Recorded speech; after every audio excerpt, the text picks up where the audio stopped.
स्वागत है आप सभी का स्टडी साइंस 93 में। और कल जो मैंने पढ़ाया था 2D के बारे में, 2D में कैसे क्लोज पैकिंग होता है उसके बारे में आज मैं पढ़ाऊंगा 3D में कैसे क्लोज पैकिंग होती है।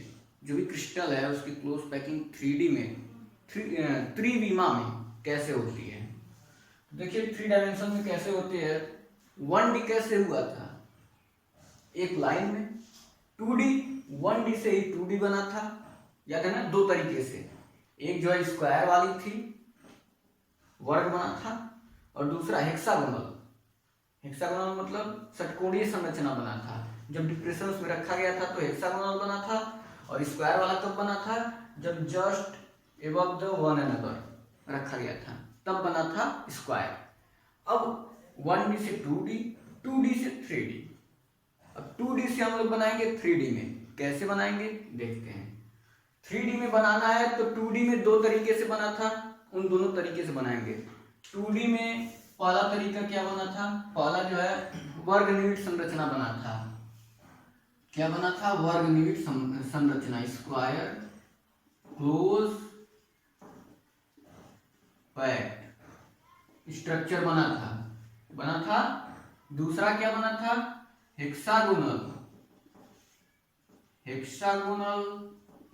क्लोज्ड पैक्ड स्ट्रक्चर बना था। याद है ना, यही तो बना था।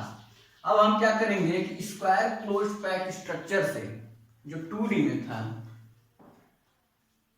2D में जो था, द्विविमा में जो था, hexagonal close packed square close packed structure से हम लोग बनाएंगे 3D में। क्या 3D में क्लोज पैकिंग देखेंगे।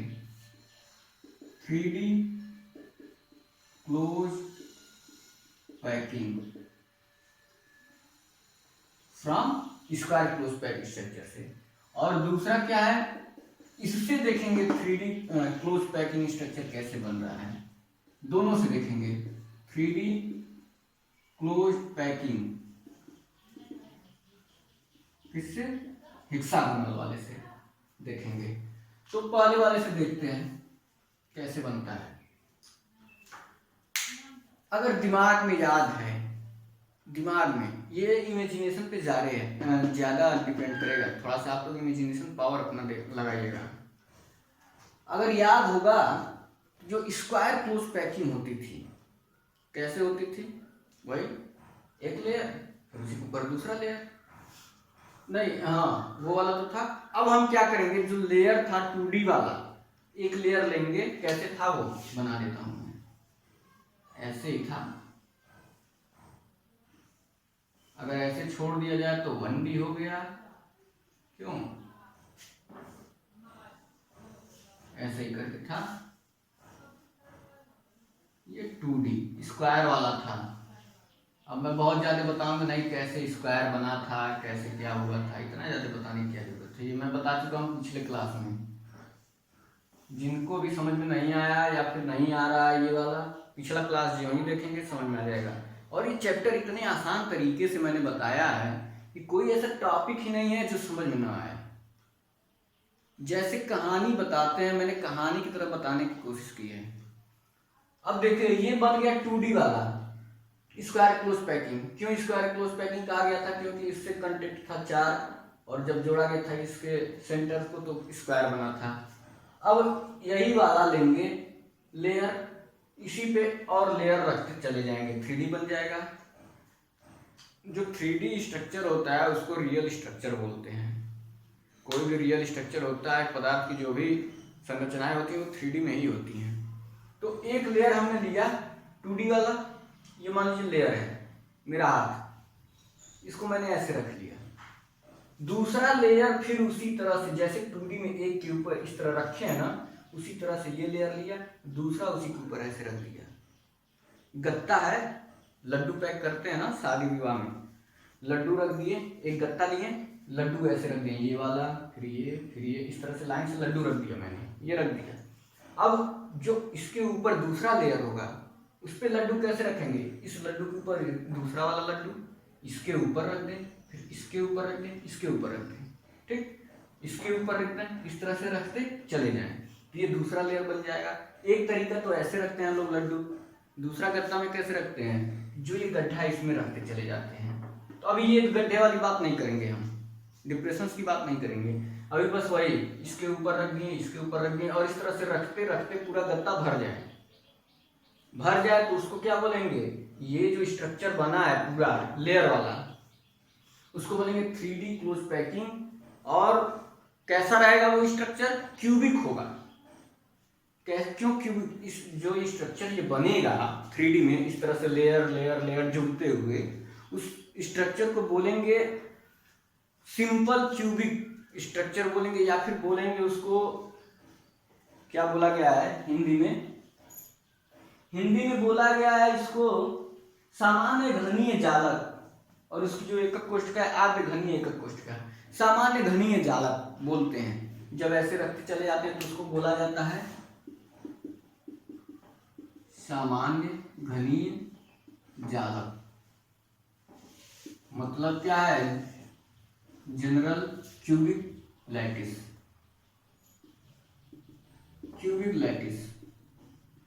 बन गया। और जो क्या बोलते हैं, जो वो बनता है इसके द्वारा क्यूब बनता है। कैसे बनता है क्यूब, अगर इसी को 3D में बनाएंगे, 3D में बनाना बड़ा मुश्किल है, मैं इसी में दिखा देता हूँ। ये देखिए, दिख रहा है ये जो क्यूब बना हुआ, ऐसे एक लेयर ये हो गया, फिर जस्ट लाइन इसी के नीचे दूसरा लेयर, फिर ये लेयर, फिर ये लेयर पर लेयर बनता चला गया। अब ये जो 2 लेयर है इसमें देखिए क्यूब बना हुआ है, क्यूब की संरचना बनी हुई है, इसी को बोलते हैं सामान्य घनीय जालक। क्यों बोलते हैं, क्योंकि क्यूब बना हुआ है, ठीक। और उसके बाद से जो ये एकक कोष्ठिका यूनिट सेल बना हुआ है, इस यूनिट सेल को बोलते हैं आद्य घनीय एकक कोष्ठिका, मतलब प्रिमिटिव बोलते हैं, प्रिमिटिव यूनिट सेल बोलते हैं। जो सेल बना हुआ है उसको क्या बोलेंगे, प्रिमिटिव यूनिट सेल। मैं यहाँ पे केवल 2D लिखा हूँ, 3D आप इमेजिन कर लीजिए कैसा था, अभी मैंने दिखाया है। तो जो बनेगा वो बनेगा प्रिमिटिव यूनिट सेल। तो ये तो हो गया 3D close packing, 3D close packing हो गया इसके द्वारा, स्क्वायर क्लोज पैक स्ट्रक्चर से जो 2D में था। अब इसके बाद हम लोग देखेंगे दूसरा हेक्सागोनल क्लोज पैक स्ट्रक्चर से, जो 2D में था, उससे 3D स्ट्रक्चर देखेंगे। उससे अगर हम 3D पैकिंग अगर करते हैं, हेक्सागोनल क्लोज पैक से 3D में करते हैं क्लोज पैकिंग, तो होगा क्या, पहले एक परत ले लेते हैं, और उसमें हम क्या करते हैं, पहले लेयर पे दूसरा लेयर रख देते हैं, ठीक। Placing second layer over the first layer, second layer पे फर्स्ट लेयर को प्लेस करते हैं। जो दूसरा परत है उसको फर्स्ट परत पे शिफ्ट करते हैं। शिफ्ट करेंगे कैसे, हेक्सागोनली शिफ्ट करना है, जैसे उसमें किया गया था ऑर्नमन में जो डिप्रेशन था उसी में शिफ्ट करना है। अब मान लेंगे कि ये एक लेयर है जिसको ए बोलेंगे, ये एक लेयर है इसको ए बोलते हैं, ठीक। अब इसके डिप्रेशंस में जो दूसरा लेयर है उसको रख देते हैं इसके डिप्रेशंस में। मैंने बताया था ना, गत्ता ले लें, लड्डू लाइन से रख दें, और जो लड्डू एक परत रखने के बाद जो गैपिंग लड्डू में बच रहा है ऊपर दूसरी परत रखने के लिए, उस गैपिंग में दूसरा परत लड्डू रखते चले जाएं।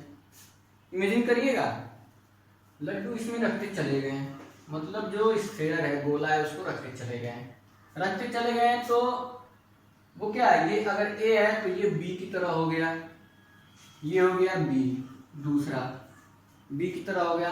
अब जब इसमें रखेंगे, ध्यान दीजिएगा, जब हम डिप्रेशंस में रखेंगे क्या होगा, भले ही ये है इसके डिप्रेशंस में हम रख रहे तो, लेकिन रखने पे एकदम पूरी तरह से ये जो इसके अंदर जो रिक्तियां हैं, जो वायर्स हैं, वो पूरी तरह से नहीं भरेंगे, जरूर थोड़ा थोड़ा उसमें रिक्ति बच जाएगी, थोड़ा सा ही वायर बचेगा लेकिन बचेगा। और जो वायर बचेगा उसी को कहेंगे टेट्राहेड्रल वायर। 2 तरह के वायर हो जाएंगे उसमें, अभी देखिएगा 2 तरह के वायर होंगे, मैं दिखा रहा हूँ आपको। ये जो है, मान लीजिए ये गोला है ग्रीन वाला, दिख रहा है? ये जो ग्रीन वाला है गोला, ये नीचे वाला लेयर है, और जो रेड वाला है ऊपर से रख रहे हैं। जब ऊपर से रखेंगे, जैसे ये वाला, इसमें देखिए क्लियर दिया हुआ है, ये ग्रीन वाला है और रेड वाला ऊपर से रख रहे हैं, ऊपर से रेड वाले को रख रहे हैं। जब रखेंगे तो भले ये इस डिप्रेशन में आ जाए, लेकिन आने के बाद भी कहीं ना कहीं थोड़ी सी वाइट्स बच जाएगी, थोड़ा सा होल बचेगा, जिसको बोलेंगे tetrahedral, tetrahedral voids, TD voids, tetrahedral voids. और एक तरह का और वाइट्स बचेगा, दो तरह की संरचना, दो तरह के वाइट्स मिलेंगे। एक तो जो इसके डिप्रेशन में आ गया, और इसी को जब बहुत बड़े क्रिस्टल फॉर्म में देखेंगे हम, जो बहुत बड़े क्रिस्टल फॉर्म में देखेंगे, जो ये देखिए बहुत बड़ा क्रिस्टल फॉर्म है, तो यहाँ पे देखिए एक जो एकदम गहरे रेड कलर से दिया हुआ है गोला, ये वाला हम ले लेते हैं, ये गहरा रेड कलर, ये रेड कलर, ये रेड कलर, 3 रेड कलर हैं। और ये जो थोड़ा सा हल्का है, इसको रखा गया है, तो नीचे जो बना हुआ है वाइट्स, इसको टी बोला गया है, टेट्राहेड्रल। लेकिन इसको बहुत ज़्यादा अगर ऊपर वाले को रखें नीचे वाले के ऊपर, तो कहीं ना कहीं ये 3 गोला, ये नीचे वाले 3 गोले, दोनों के बीच एक रिक्ति बनेगी। जैसे यहाँ पे ये 3 गोला है और उसी के ऊपर ये 3 रखा जाए, तो ये 3 गोले के बीच गैपिंग, और इन 3 गोलों के बीच की जो अंदर एक गैपिंग होगी, दोनों गैपिंग एक दूसरे से मिलेंगे। ये त्रिकोण गैपिंग, ट्रायंगुलर, और ये ट्रायंगुलर। ये क्या होगा? अपवर्ड होगा, ये डाउनवर्ड। और ये दोनों जो वाइट्स हैं, रिक्तियां हैं, जो मिल जाएंगी जब, तो ये बनाएंगे ऑक्टाहेड्रल वाइट्स। क्लियर है? ऑक्टाहेड्रल वाइट्स, 2 तरह के वाइट्स होंगे, ऑक्टाहेड्रल वाइट्स, 2 तरह के वाइट्स बनेंगे, एक टेट्राहेड्रल केवल इसके ऊपर प्लेस कर दिया जाए, और दूसरा ऑक्टाहेड्रल जब 3 नीचे 3 ऊपर हो और उनके बीच जो वाइट्स हो, ऑक्टाहेड्रल वाइट्स। अब इसके बाद से नंबर ऑफ वाइट्स, जो टेट्राहेड्रल या ऑक्टाहेड्रल वाइट्स हैं, रिक्तियां हैं, उनकी संख्या डिपेंड करेगी कितने गोले हैं किसी भी क्रिस्टल में, कितने गोले हैं उस पर डिपेंड करेगी। टेट्राहेड्रल वाइट्स और ऑक्टाहेड्रल वाइट्स, देखते हैं कैसे डिपेंड करता है। ये मान लेते हैं n गोला है, जो स्फीयर है, नंबर ऑफ स्फीयर। अगर किसी क्रिस्टल या फिर किसी लैटिस में नंबर ऑफ स्फीयर n है, n स्फीयर है, ओके। तो ऑक्टाहेड्रल वाइट्स कितने होंगे? Number of octahedral voids, octahedral voids, number of octahedral voids भी होंगे n। जितने स्फीयर होंगे उतने ऑक्टाहेड्रल वाइट्स होंगे। और नंबर ऑफ टेट्राहेड्रल वाइट्स जो हैं वो होंगे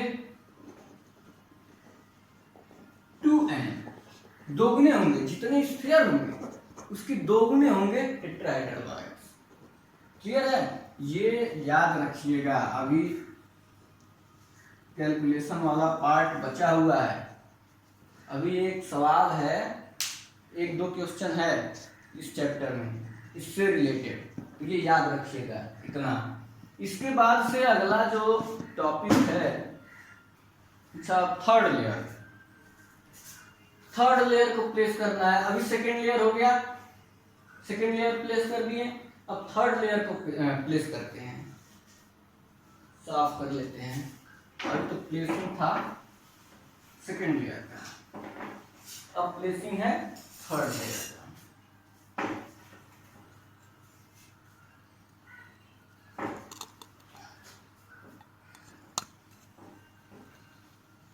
प्लेसिंग थर्ड लेयर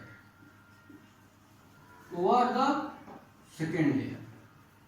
अब जब थर्ड लेयर को प्लेस करेंगे सेकेंड लेयर पे, जब थर्ड लेयर को प्लेस करेंगे सेकेंड लेयर पे, तो होगा क्या? देखिएगा क्या होगा। दो कंडीशंस मिलेंगे। चलिए थर्ड लेयर को प्लेस करते हैं। दिया हुआ है क्या? Converting tetrahedral, covering tetrahedral voids और कवरिंग ऑक्टाहेड्रल वाइट्स। कैसे प्लेस करेंगे? जैसे अभी 2 लेयर तो प्लेस हो गया था, उसमें तो कोई दिक्कत नहीं था। कैसे था 2 लेयर, एक ऐसे था, दूसरा इसके डिप्रेशन में था। अब तीसरा लेयर क्या करेंगे, तीसरा लेयर प्लेस करने के लिए 2 तरीके से। पहला तरीका कवरिंग ऑफ टेट्राहेड्रल वायर्स, जो चतुष्फलकीय रिक्तियां हैं उनको कवर किया जाए तीसरे लेयर में। तो जहां जहां चतुष्फलकीय रिक्तियां हैं, कहाँ होंगे, यहाँ पे गोला है, यहाँ पे गोला है, तो ये रिक्तियां यहाँ पे बनेंगी, यहाँ गोला है, यहाँ गोला है, तो बीच में एक रिक्ति बनेगी। तो अगर उस पे हम लोग जो जो जहां जहां टेट्राहेड्रल वायर्स बना है, चतुष्फलकीय रिक्ति जहां जहां बनी है, वहां पे हम लोग क्या करें, तीसरा लेयर रख दें। तो जब तीसरा लेयर रखेंगे तो देखेंगे, इमेजिन जब करिएगा, इमेजिन करिएगा कहाँ कहाँ टेट्राहेड्रल वायर्स बना है, और वहां पे तीसरा लेयर फिर रख दिया जाएगा। जब रखेंगे तीसरा लेयर तो होगा क्या, ये तो ए टाइप है, दूसरा वाला डिप्रेशन में था तो बी टाइप हो गया, और जब तीसरा वाला रखेंगे टेट्राहेड्रल वायर्स को ढकने के लिए, तो वो क्या होगा, एकदम पहले जैसे हो जाएगा, जैसा पहला था उसी के सीध में होगा तीसरा वाला लेयर। तो वो क्या हो जाएगा, ए टाइप हो जाएगा, फिर बी टाइप का, ये ए बी टाइप का हो जाएगा जब कवर करेंगे टेट्राहेड्रल वायर्स को। तो और ऐसी संरचना को हम बोलते हैं, क्या बोलते हैं, HCP, hexagonal close packed structure. ऐसी संरचना को हेक्सागोनल ही बोलते हैं ना, मैं देख लेता हूं एक बार, हेक्सागोनल क्लोज पैक्ड स्ट्रक्चर ही बोलते हैं, सही है।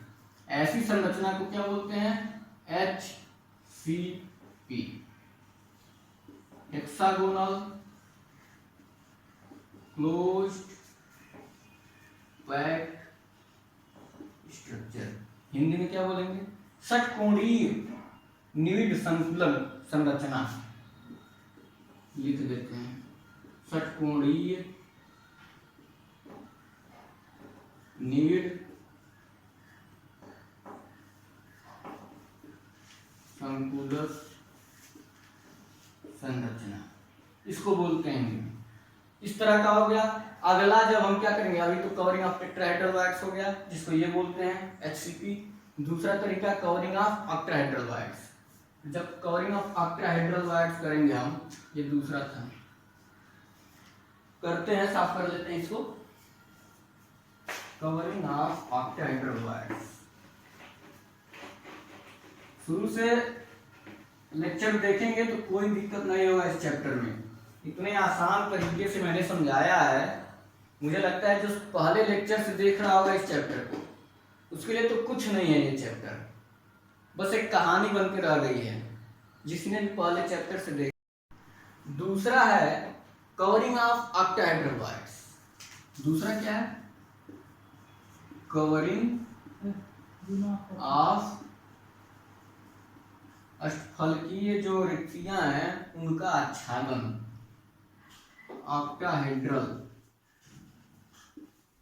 वायर्स, अष्टफलकीय रिक्तियों का आच्छादन।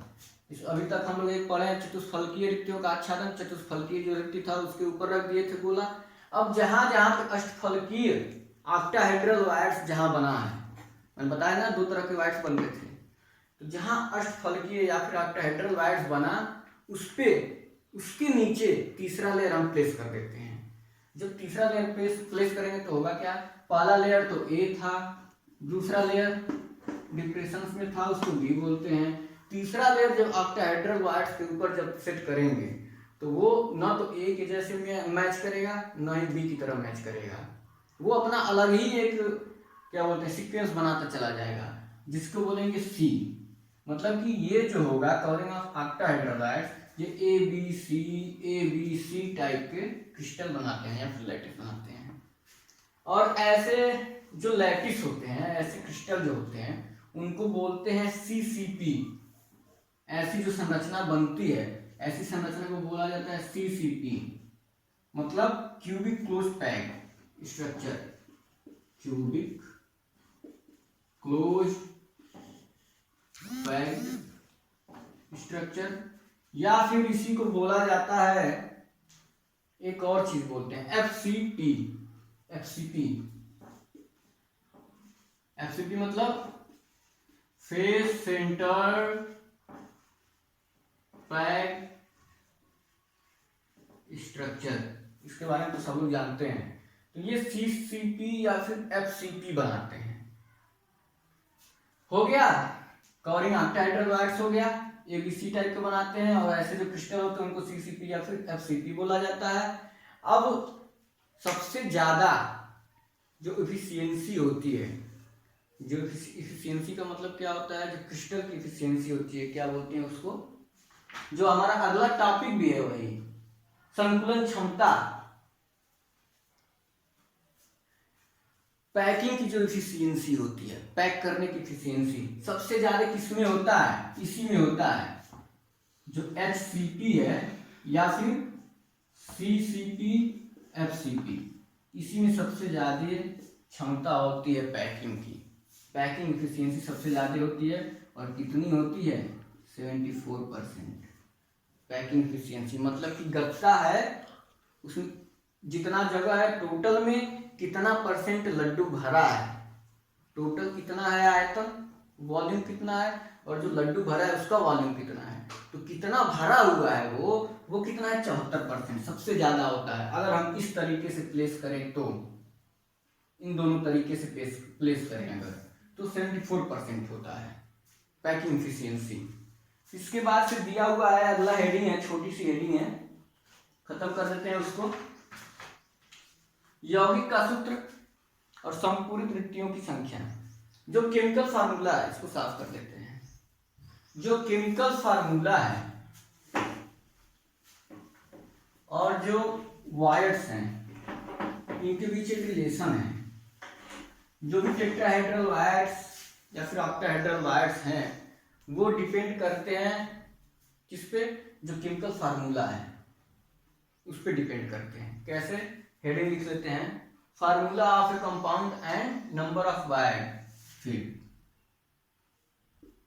हेडिंग लिखते रहिएगा, अगला हेडिंग है बुक से देख लीजिएगा। हम लोग पढ़ चुके हैं कि जो वायर्स होते हैं ऑक्टाहेड्रल वो किसके बराबर होते हैं, जो उस क्रिस्टल में स्फीयर होते हैं उनके बराबर होते हैं। जितने नंबर ऑफ स्फीयर होंगे उतने ऑक्टाहेड्रल वायर होंगे, और जितने नंबर ऑफ स्फीयर होंगे टेट्राहेड्रल वायर उसके दोगुने होंगे, 2n होगा। इतना तो हम लोगों को पता है।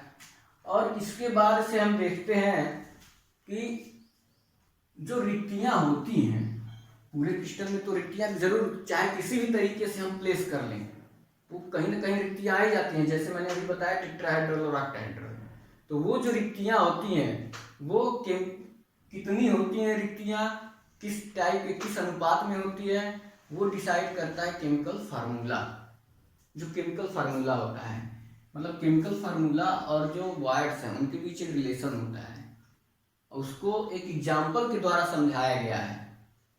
एग्जाम्पल देख लेते हैं, उसी से हम लोग भी समझ लेते हैं। जो एनसीईआरटी बुक में एग्जाम्पल दिया हुआ है, दिया है कि atom of element B from HCP lattice and those of element A occupy 2/3 of tetrahedral voids. कोई बी है, कोई एलिमेंट बी है, वो क्या है, वो बना रहा है HCP structure, hexagonal close pack structure बना रहा है, HCP बना रहा है, atom of element from HCP lattice. और जो ए है वो 2/3 टेट्रा है, जो ए है वो 2/3 टेट्राहेड्रल वायर्स ऑक्यूपाइड करता है, 2/3। अब होगा क्या कि जो ए है हम निकाल लेते हैं ए और बी के बीच अनुपात, वही उसका फार्मूला हो जाएगा, जो अनुपात निकलेगा वही। ए क्या है, एक तो ये टेट्राहेड्रल वायर्स है, मतलब कि जितने भी स्फीयर होंगे, ये बना रहा है HCP, तो जितने स्फीयर होंगे उसके दोगुने वायर्स होंगे, मतलब कि ए में कितने होंगे, टेट्राहेड्रल है तो दोगुना होगा, और एक कितना वो कर रहा है, फिल कर रहा है 2/3 वायर्स, तो 2/3 वायर्स, और ये 1। ये हो गया। समझ में नहीं आया, सवाल को एक बार ध्यान से देखिए। कह रहा है कि एटम ऑफ एलिमेंट बी, जो बी है वो HCP लैटिस बना रहा है, और जो ए है वो ऑक्यूपाई कर रहा है 2/3 टेट्राहेड्रल वायर्स। जो ए है मतलब बी क्या है, बड़ा है, बड़ा है। जो एनायन होता है, एनायन वही ऑक्यूपाई करता है, वो जो है हमेशा लैटिस बनाता है, अक्सर एनायन लैटिस बनाता है। और जो कैटायन होते हैं स्मॉल होते हैं, ये लार्ज होता है, साइज में लार्ज होता है। और जो कैटायन होते हैं वो क्या बनाते हैं, वो वायर्स जो होते हैं उसमें वहां पे जाकर के फिट हो जाते हैं, ये स्मॉल होते हैं। जनरली ये होता है, वायर्स में जाकर के फिट हो जाते हैं कैटायंस। तो बी है, ये लैटिस बना रहा है, मतलब कि ये है बी एनायन, ये लैटिस बना रहा है। और जो ए है वो वायर्स में फिट हो जा रहा है। और वायर्स टेट्राहेड्रल है तो ये क्या हो गया, दोगुना होगा, इसका दोगुना हो गया। 2/3 है, 2/3 ऑक्यूपाई कर रहा है, तो दोगुना गुणे 2/3 और 1:1। अब इसको सॉल्व करेंगे तो आएगा क्या, 2 दूनी 4/3 या फिर 4:3 होगा। मतलब कि जो केमिकल फार्मूला है वो क्या रहा होगा, A4B3, ये रहा होगा केमिकल फार्मूला। तो रिक्तियां जो होती हैं वो रिलेटेड होती हैं केमिकल फार्मूला से। जो भी ऑक्टाहेड्रल या टेट्राहेड्रल रिक्तियां होती हैं उसकी गणना हम कर सकते हैं केमिकल फार्मूला से। या फिर ऑक्टाहेड्रल टेट्राहेड्रल अगर हमको रिक्तियों के बारे में पता है, कितना वो ऑक्यूपाई कर रही है, तो उससे हम पता लगा सकते हैं केमिकल फार्मूला किसी भी क्रिस्टल का। तो ये हो गया इतना। अब इसके बाद से है क्रिस्टल पैकिंग के बारे में। पैकिंग एफिशिएंसी, क्रिस्टल पैकिंग तो हो गया 1D 2D 3D। इसके बाद पैकिंग एफिशिएंसी बहुत ही इंटरेस्टिंग है, थोड़ा सा कैलकुलेटिव है लेकिन बहुत ही बढ़िया, बहुत इजी। मतलब जैसे मैंने बताया था CCP HCP और वो क्या था BCC ECC FCC, मैंने बताया था ना, कितना आसान था वो। उसी पे हाँ देखना, ये दोनों एक दूसरे जुड़े हुए हैं। जो वहां पे ECC FCC BCC था उसी से रिलेटेड ये भी है।